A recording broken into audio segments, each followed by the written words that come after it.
Are you fascinated by the world of cybersecurity, but often feel like being successful in the field is like climbing a massive, impenetrable wall?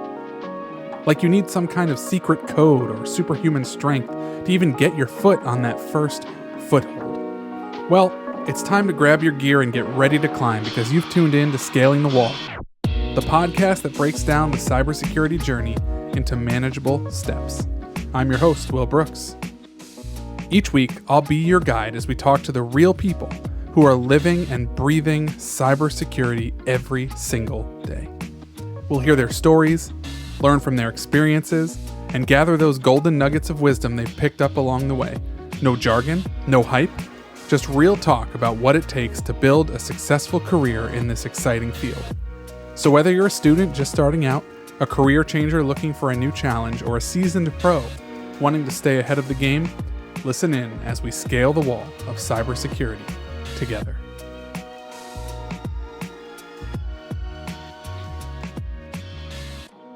So, like the big things that most people have heard of, right? Like Alfie is pretty much gone.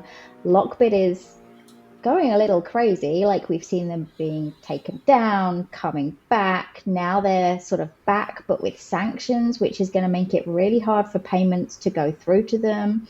And then they're posting data of new victims, old victims. They're still out there doing some pretty big attacks as well. So like their volume hasn't dropped off in the way you would have expected it to, given the law enforcement activity around them. So that's super interesting because we don't normally see that. We normally see a takedown, a decline to a disappearance, and they are fighting pretty hard. What needs to be paid attention to with them, though, is that they're posting data of all their old victims, but that's including some victims that paid and that they've just lost those records. So you've got to be keeping an eye on what's going out there, because if you paid to suppress your data, there's no guarantee that that is actually suppressed anymore. And we know that they weren't deleting the data even though they promised to. So that's super interesting to pay attention to. Wait, so, Troy, before you go on, so You're saying if my data was ransomed and I paid it, we're now seeing that payment meant nothing and your data might still get posted, which I guess it doesn't surprise me, but then it begs the question, what's the point of ever paying a ransom ever if it just means your data is less likely to get exposed today and it might take 2 years? Exactly. That is the question you really need to be asking when you have paid for data suppression. If you needed a decryptor, then that's a different situation and different reason for payment. But yeah, absolutely. We were trusting criminals to do what they said they would. And there was a reasonable amount of trust there because we knew that was integral to their business model and their business couldn't survive if they couldn't be trusted. But shock, they actually couldn't. So yeah, that data should not be considered safe at all. It's wild to me. So what are they? Why? I guess is like, so like you said, there was a whole trend of usually when something got put in place to combat, you'd see kind of a decline in ransomware, and then they'd come up with some new tactic and they'd start moving forward again, and you'd see these waves of ransomware. I know we're in the summer, and in past years you had summer vacation, where I heard that's basically where you have these ransomware actors who all year are making a ton of money, and then they spend it all on the summer. They go on like summer vacations and stuff. I don't know if that's actually what it is, but that's what I like to picture in my head. Is you have this ransomware actor who's working in his office, stealing people's data, and then the summer rolls around, and I'm going to blow all my millions of dollars that I stole on cruises. I mean, maybe that is what they're doing. They gotta have fun too. Yeah. We see dips around certain religious holidays. Like, if certain countries are having particular national holidays, you might see a dip around those times. I don't know that summer is necessarily the time. We're also on vacations, right? So they're taking advantage of the fact that we might be less prepared and we might not be paying attention. Interesting. So we're in a time where we don't really know what's going on right now. Like there's the two biggest groups are on the way out, and you've got all these other little smaller groups that have been around who are coming through and kind of vying for that top spot. Some of those will be break-offs of the other groups. Some of them will have that code, or they might be affiliates of different groups that have changed allegiance. So we don't really know who's the one to really watch and pay attention to. And then there's a huge range of capabilities right now. You've got ones that aren't very capable, that are kind of jumping in and seeing what they can get, to the ones that are actually getting quite dangerous and quite violent in some of the threats that they're making to companies to try and extort that money. So there's a lot to pay attention to right now. What's some of that behavior looking like? So you have like kind of the new ransomware gangs on the scene who are kind of just like you said doing whatever, but these more established ones who are becoming more dangerous. What are some of the things we're seeing? Making like personal threats, making phone calls, Wow. threatening families as well in some cases. You know, we know where your kids go to school. I heard just this week about a picture that they'd taken offline, used AI to change it to make it look current, and said, "Hey, look, we're watching you." So I don't think that that's particularly widespread, but it is a possibility. And it goes back to, why you need to be thinking about these things in advance, because I would not react well to that. Like, but knowing that that's a possibility, knowing how likely it is, means it could change my reaction to that.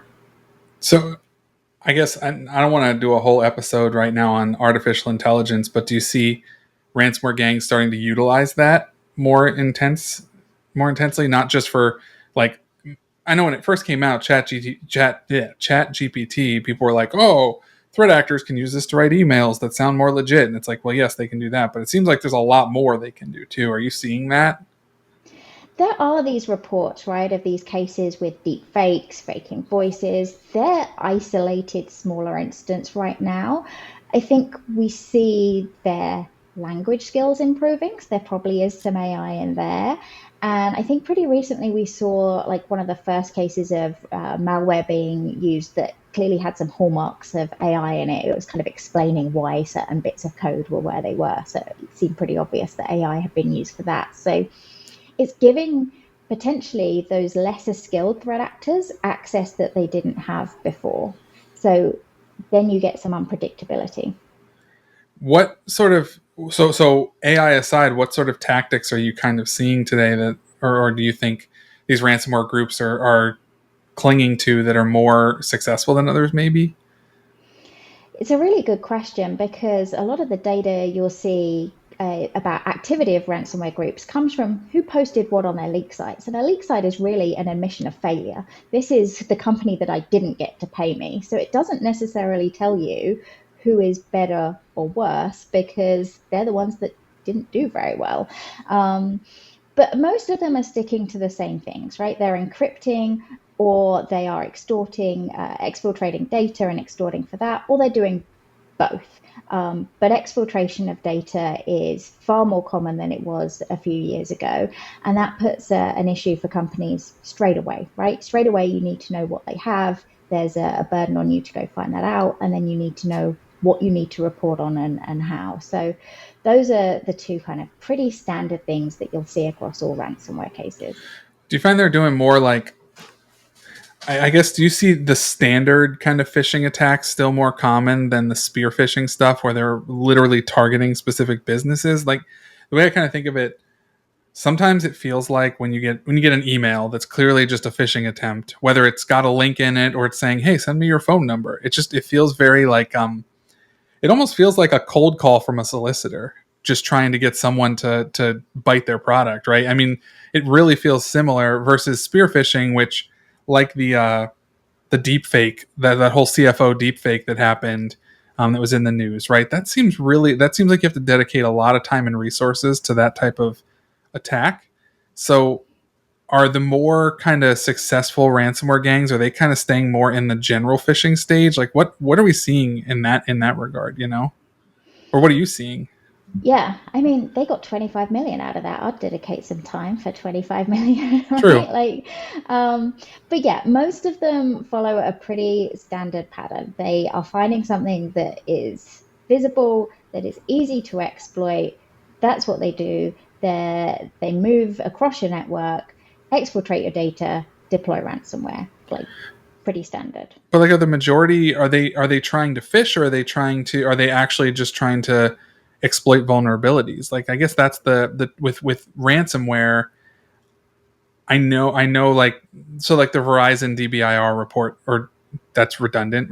The R is report, but in the DBIR, they talk about how the kind of top two attack vulnerability vectors right now were phishing, which makes sense, but the other one was web apps, and kind of maybe it's not MFA on the web apps or coming in through those. Are ransomware gangs more approaching through the hoping to exploit user error, or are they actively seeking out these vulnerabilities?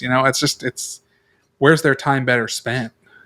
So this is a good question because it's something about the ecosystem that probably isn't that well known. So ransomware groups, some of them do this, but they typically don't send phishing emails to get access.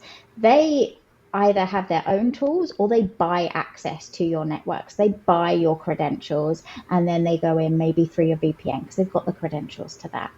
So those access brokers who've sold that, they probably have got that through phishing or info stealers, something like that. But yeah, there's a whole ecosystem for people who just steal access to your system and sell it to someone else. And the ransomware groups buy that access. Wow, so you have these people who are doing phishing or something, and they're getting Excel sheets of credentials, and then the ransomware actors buy those, and their hope is that maybe MFA isn't enabled on some of these, and it lets them into the network. Is that kind of the idea? Yeah, or you might see that the initial access broker has the MFA access. Maybe they've put their own tool in. You can see that sometimes, like MFA bypass is increasing. But yeah, they sell that access on the dark web. I've got It's access to a fascinating. company with this kind of revenue, this industry, this location, and then it goes up for Just, auction. I mean, it just blows your mind. You think about, I mean, people talk about it, right? Ransomware as a service. You have these businesses now that are literally like they have like CEOs for ransomware companies, or it's just crazy, like the level of employees that exist in a ransomware gang, right? It's not just this guy with the classic picture, the guy in the hoodie in his basement trying to hack your system, and it's just not the reality of what it is. But that's even crazy to think about, that they're buying their login credentials or their exploit data from someone else who's discovered it. um, the rabbit trail goes deep. um, Yeah. what what can MSPs be preparing for then in the midst of the unknown? Because that's what I feel like we're at, is we don't know what the heck's going on. So how do you prepare for that? You've got to just do some basic things, right? MFA everywhere you can. That's really going to help. MFA bypass has increased, but having good MFA, so use an authenticator app, that kind of thing, that's really going to help. Look at what your attack surface is like. Is there anything exposed that shouldn't be? Like, is your RDP open to the internet and you didn't know? Like It's a basic things terrible like that. idea, by the way, if it is.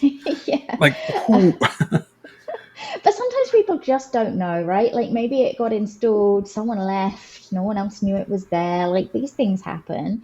Well, I Uh, mean, when I was in college and I mean, RDP was kind of, it wasn't new on the scene, but like personal access RDP, where you could like download Splashtop or something, and oh, I can use my computer for my iPad. This is cool. And it's just like, it seems like this easy thing, and you're not thinking of exposure that's out there. So I get it. As a business owner, you're probably like, great, I can access my desktop at work from home, so it makes life easy if I have to respond to something quickly, right? I mean, I can see it being that simple. yeah, yeah, it is. Backups are the next big thing. Like, do you have immutable backups that are, preferably stored in the cloud? Like, you've got a really good backup system that you test and that works. That's going to really help you. EDR is the next thing. Like, have an EDR, have it configured properly, right? Have it installed on all your endpoints and have it monitored. Like, sometimes people have it, no one's looking at it. So it rings all the alarm bells. No one saw. Right, and I know that that is a big discussion right now is, do you have EDR? Do you have 24/7 EDR? Do you have managed, MDR? Is like, what level are you doing? Because, and I kind of liken it to an alarm system at your house. Like, I have I have an alarm system. Now, do I pay for the subscription service that the person actually calls and checks in on me if the alarm's going off? I mean, then you're asking about additional expenses. What does that look like? But that's kind of the difference, right? Is either the alarm's going off and no one's around to hear it, or you actually have someone who's monitoring it all the time. And there are layers to that security. So it's actually funny. All the things you're saying are those baseline requirements that insurance carriers are looking for. It almost seems like there's a reason for it. Yeah, who knew this was based on something? Yeah, it Wow. is like, and they're basic, but they're not easy. No. And you do have to like think about what your risk profile is, and you could spend a ton of money on it that you don't really need to spend. So I get that there is a balance to be had.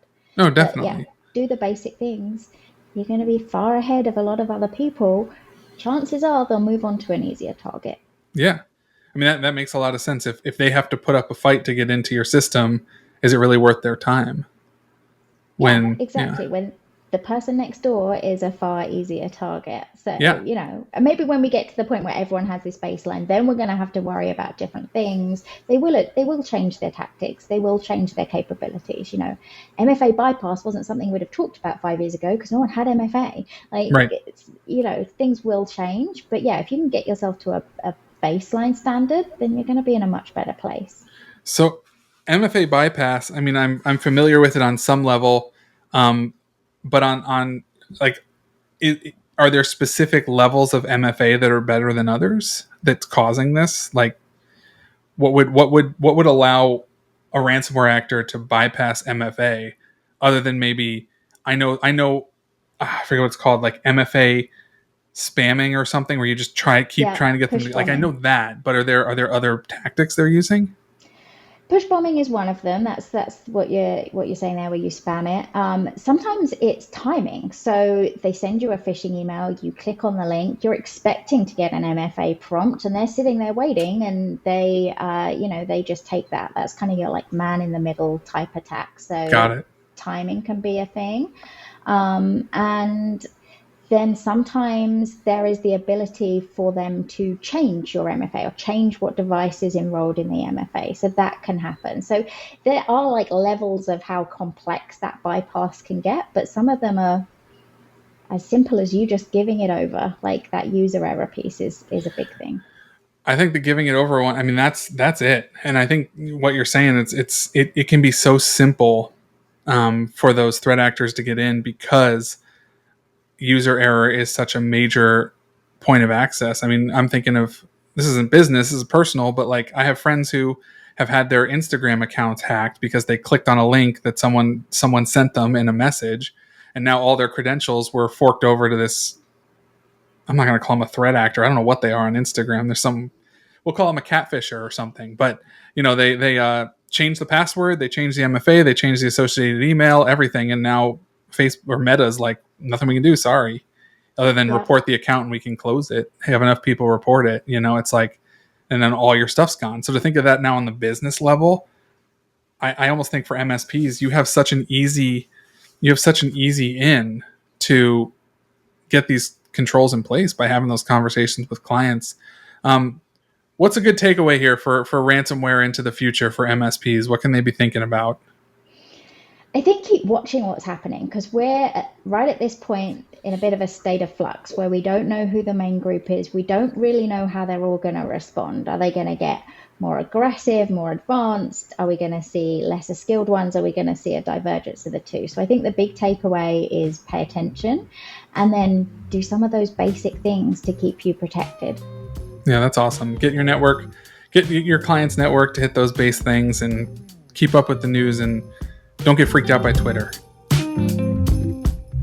Scaling the Wall is brought to you by FifthWall Solutions, a cyber insurance company that partners directly with MSPs to make cyber insurance more accessible to their clients than ever. Check us out at fifthwallsolutions.com/MSP. If you like what you heard today, leave us a rating on Apple Podcasts or in the Spotify app, and be sure to subscribe so you don't miss any future episodes. Thanks for listening, and we'll catch you next time.